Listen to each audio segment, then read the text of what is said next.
Edward had been very smart since childhood.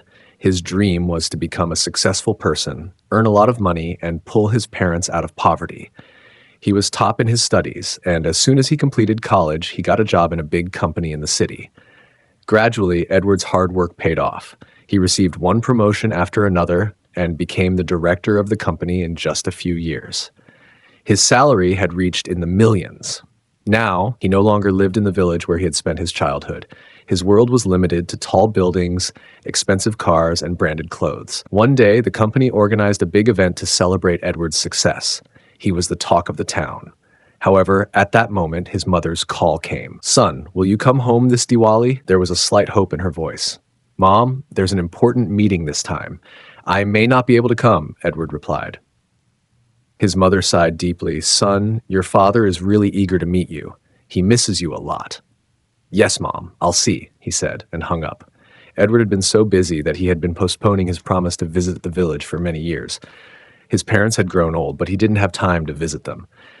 That night, when Edward was sitting alone in his luxurious apartment, he thought, "Am I really happy?" He had everything: fame, money, reputation.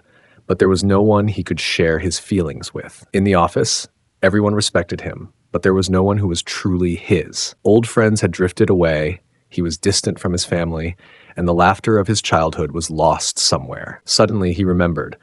When he was a child, the whole family used to sit together for Diwali prayers. He would light crackers with his father and eat sweets made by his mother. Now he was in a tall building, alone. He had expensive gifts and branded clothes, but he didn't have any warmth or connection. The next day, Edward decided to visit his village. When he reached there, he saw that the house had become old and dilapidated. As he entered, he saw his mother gently caressing an old photograph. It was a picture of him when he was a child. "Mom." Edward's voice made her look up, and her eyes filled with happiness. "Son," she hugged him tightly.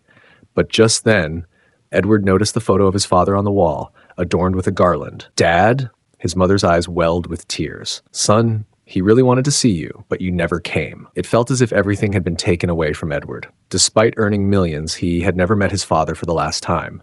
He had been chasing success, but the real happiness had been left behind in his own home. Lesson: success is important, but if it takes you away from your loved ones, is it really success?